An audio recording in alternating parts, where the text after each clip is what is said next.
भगवान बुद्ध का ऐसा ही मोटिवेशन वाणी सुनने के लिए हमारे चैनल को सब्सक्राइब करें और वीडियो को लाइक करें। भगवान बुद्ध आपकी सारी मनोकामनाएं पूरी करेंगे। एक बार की बात है कि एक बाज का अंडा मुर्गी के अंडों के बीच आ गया। कुछ दिनों बाद उन अंडों में से चूजे निकले। बाज का बच्चा भी उनमें से एक था। वो उन्हीं के बीच बड़ा होने लगा। वो वही करता जो बाकी चूजे करते, मिट्टी में इधर उधर खेलता, दाना चुगता और दिन भर उन्हीं की तरह चू चू करता। बाकी चूजों की तरह वो भी बस थोड़ा सा ही ऊपर उड़ पाता और पंख फड़फड़ाते हुए नीचे आ जाता। फिर एक दिन उसने एक बाज को खुले आकाश में उड़ते हुए देखा। बाज बड़े शान से बेधड़क उड़ रहा था। तब उसने बाकी चूजों से पूछा कि इतनी ऊंचाई पर उड़ने वाला वो शानदार पक्षी कौन है? तब चूजों ने कहा, अरे वो बाज है, पक्षियों का राजा। वो बहुत ही ताकतवर और विशाल है, लेकिन तुम उसकी तरह नहीं उड़ सकते क्योंकि तुम तो एक चूजे हो। बाज के बच्चे ने इसे सच मान लिया और कभी वैसा बनने की कोशिश नहीं की। वो जिंदगी भर चूजों की तरह रहा और एक दिन बिना अपनी असली ताकत पहचाने ही मर गया। दोस्तों, हम में से बहुत से लोग उस बाज की तरह ही अपना असली जाने बिना एक जिंदगी जीते रहते हैं। हमारे आसपास की बना देती है। हम में ये भूत जाते हैं कि हम अपार संभावनाओं से पूर्ण एक प्राणी हैं। हमारे लिए इस जग में कुछ भी असंभव नहीं है, पर फिर भी बस एक औसत जीवन जी के हम इतने बड़े मौके को गवा देते हैं। आप चूजों की तरह मत बनिए। अपने आप पर, अपनी काबिलियत पर भरोसा कीजिए। आप चाहे जहां हो, जिस परिवेश में हो, अपनी क्षमताओं को पहचानिए और आकाश की ऊंचाइयों पर उड़कर दिखाइए, क्योंकि यही आपकी वास्तविकता है। एक बाबूजी ने बहुत से विद्यालय बनवाए थे। कई स्थानों पर सेवाश्रम चलाते थे। दान करते करते उन्होंने अपना लगभग सारा धन खर्च कर दिया था। बहुत सी संस्थाओं को वह सदा दान देते थे। अखबारों में उनका नाम छपता था। वे भी स्वर्ण पत्र लेने आए, किंतु उनके हाथ में जाकर भी वह मिट्टी का हो गया। पुजारी ने उनसे कहा, आप पदमान या यश के लोभ से दान करते जान पड़ते हैं। नाम की इच्छा से होने वाला दान सच्चा दान नहीं है।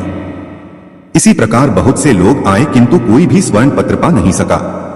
सबके हाथों में पहुंचकर वह मिट्टी का हो जाता था। कई महीने बीत गए। बहुत से लोग स्वर्ण पत्र पाने के लोभ से भगवान विश्वनाथ के मंदिर के पास ही दान पुण्य करने लगे, लेकिन स्वर्ण पत्र उन्हें भी नहीं मिला। एक दिन एक बूढ़ा किसान भगवान विश्वनाथ के दर्शन करने आया।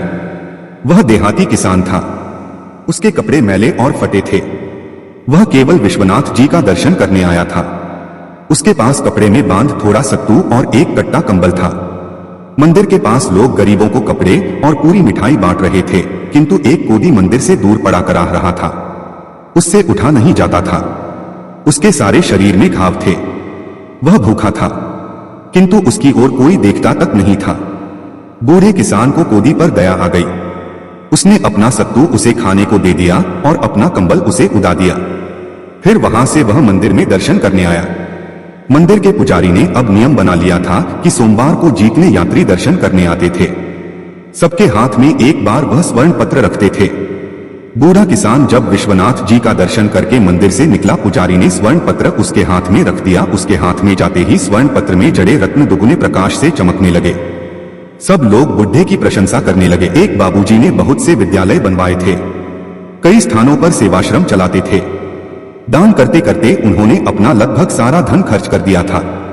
बहुत सी संस्थाओं को वह सदा दान देते थे। अखबारों में उनका नाम छपता था। वे भी स्वर्ण पत्र लेने आए, किंतु उनके हाथ में जाकर भी वह मिट्टी का हो गया। पुजारी ने उनसे कहा, आप पदमान या यश के लोभ से दान करते जान पड़ते हैं। नाम की इच्छा से होने वाला दान सच्चा दान नहीं है। इसी प्रकार बहुत से लोग आए, किंतु कोई भी स्वर्ण पत्र पा नहीं सका। सबके हाथों में पहुंचकर वह मिट्टी का हो जाता था। कई महीने बीत गए। बहुत से लोग स्वर्ण पत्र पाने के लोभ से भगवान विश्वनाथ के मंदिर के पास ही दान पुण्य करने लगे, लेकिन स्वर्ण पत्र उन्हें भी नहीं मिला। एक दिन एक बूढ़ा किसान भगवान विश्वनाथ के दर्शन करने आया। वह देहाती किसान था। उसके कपड़े मैले और फटे थे। वह केवल विश्वनाथ जी का दर्शन करने आया था। उसके पास कपड़े में बांध थोड़ा सत्तू और एक कट्टा कंबल था। मंदिर के पास लोग गरीबों को कपड़े और पूरी मिठाई बांट रहे थे, किंतु एक कोदी मंदिर से दूर पड़ा कराह रहा था। उससे उठा नहीं जाता था। उसके सारे शरीर में घाव थे। वह भूखा था, किंतु उसकी ओर कोई देखता तक नहीं था। बूढ़े किसान को कोदी पर दया आ गई। उसने अपना सत्तू उसे खाने को दे दिया और अपना कंबल उसे उड़ा दिया। फिर वहां से वह मंदिर में दर्शन करने आया। मंदिर के पुजारी ने अब नियम बना लिया था कि सोमवार को जितने यात्री दर्शन करने आते थे, सबके हाथ में एक बार वह स्वर्ण पत्र रखते थे। बूढ़ा किसान जब विश्वनाथ जी का दर्शन करके मंदिर से निकला, पुजारी ने स्वर्ण पत्र उसके हाथ में रख दिया। उसके हाथ में जाते ही स्वर्ण पत्र में जड़े रत्न दुगुने प्रकाश से चमकने लगे। सब लोग बुढ़े की प्रशंसा करने लगे। दुनिया में जो तरक्की हो रही है या देश में कोई तरक्की करता है तो उसे जरूर देखना चाहिए, चाहे घर की टीम हो या बाहरी लोगों को मिलाकर बनाई हुई हो।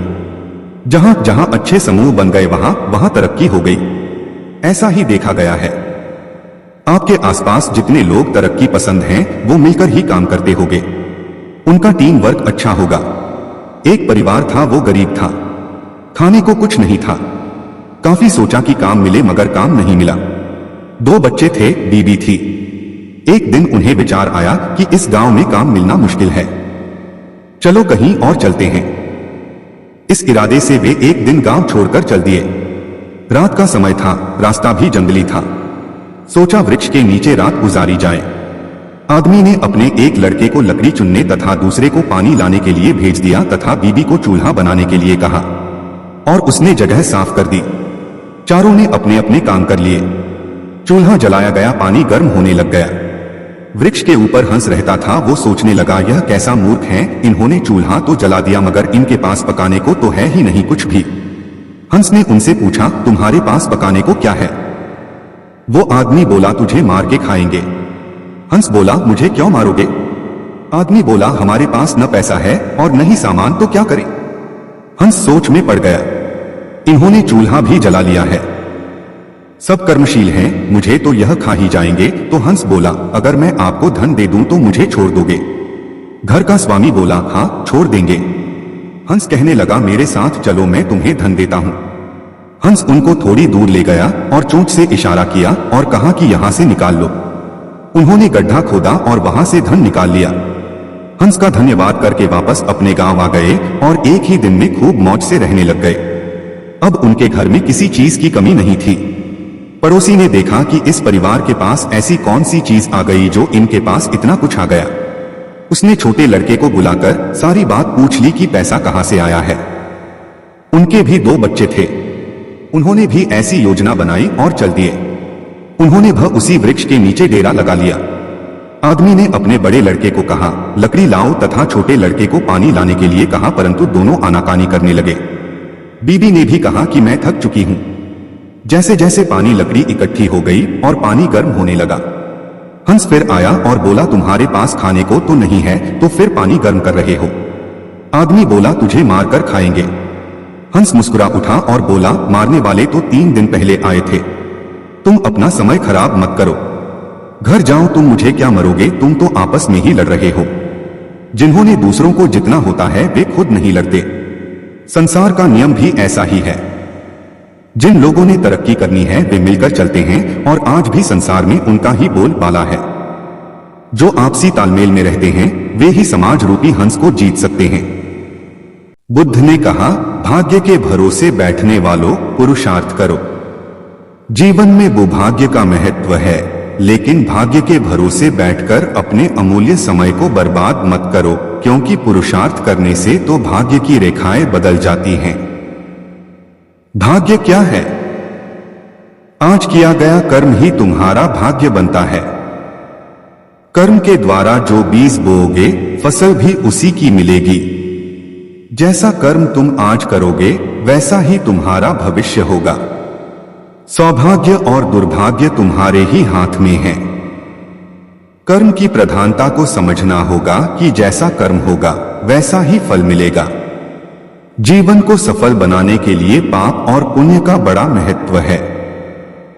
पूरी सावधानी रखो कि पाप होने न पाए, क्योंकि पाप की सजा जरूर मिलती है। यह जीवन पिछले पापों से छुटकारा पाने के लिए और दूसरे नए पापों से बचने के लिए मिला है, और कोशिश करो हमसे पुण्य कर्म हो। तुम अपने जीवन को धर्म के मार्ग पर चलाओ। तुम्हारे किए हुए पुण्यों से धर्म को शक्ति मिलती है। यह मानव का जीवन बड़े काम का है। इसे सावधानी पूर्वक जीना चाहिए। अगर तुम गलतियां करोगे तो आगे चलकर पशु पक्षियों वाले कपड़े पहनने पड़ेंगे। संसार के नश्वर पदार्थों की इच्छा मत करना, क्योंकि इच्छा का फल बहुत दुख देता है। अच्छे अच्छे कर्म करो। उन कर्मों को करके अहंकार मत करना। अहंकार के मार्ग में अंधेरा होता है और अंधेरे में ठोकरें लगती हैं। संसार दुखालय है, अर्थात दो खून से भरा हुआ है। संसार से प्रेम मत करना, बल्कि अपने मन से पापों को बाहर निकालो और सदा सावधान रहो कि कोई पाप न होने पाए। मनुष्य का जीवन मिला है तो इसको सावधानी पूर्वक व्यतीत करना। अपने जीवन में आलस्य को आने मत देना, क्योंकि यह जीवन बहुत अनमोल है। पशुओं से पूछो कि मनुष्य जीवन का क्या महत्व है। पशुओं के जीवन में तो लेश मात्र भी सुख नहीं है। वे सोचते हैं कि हम कब मनुष्य बनेंगे। सर्दी में रजाई और गर्मी में पंखा होगा। कब हम परोपकार करके अपना जीवन सफल बनाएंगे। जो मनुष्य हैं वे अपनी मानवता को संभाल कर रख नहीं पा रहे हैं, बल्कि संसार के सुखों की अंधी दौड़ में दौड़ रहे हैं। वे नहीं जान पा रहे हैं कि हमारी मृत्यु हमारे पीछे पीछे आ रही है। मानव जीवन पाया है, बहुत अच्छी बात है। अच्छे अच्छे कर्म करो ताकि मन पवित्र हो जाए, क्योंकि पवित्र मन ही आत्मा को पा सकता है। अपने मन को शरीर में ही फंसाकर मत रखो, क्योंकि शरीर आज है, कल रहेगा या नहीं यह किसी को भी मालूम नहीं है। शरीर आज नहीं तो कल मिटेगा, किंतु आत्मा सदा अमर है। शरीर को आयु कुछ वर्षों की है, परंतु आत्मा अनंत है। वह तीनों कालों में है। आत्मा पहले भी था, अब भी है और बाद में भी रहेगा। वह शाश्वत है, सनातन है, सूक्ष्म से भी सूक्ष्म है। संसार की सारी शक्तियां उसी से सत्ता पाती हैं। तुम मनुष्य बने हो। विचार करो कि तुम कौन हो।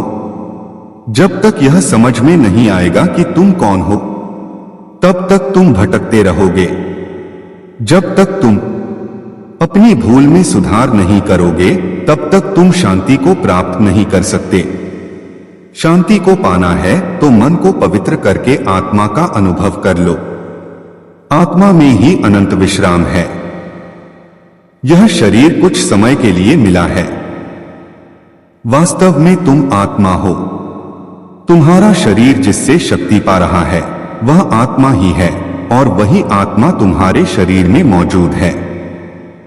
आत्मा को जानना, आत्मा को समझना, आत्मा को पाना, आत्मा का अनुभव करना और आत्मा का साक्षात्कार करना, यह सब मनुष्य शरीर के द्वारा ही संभव है।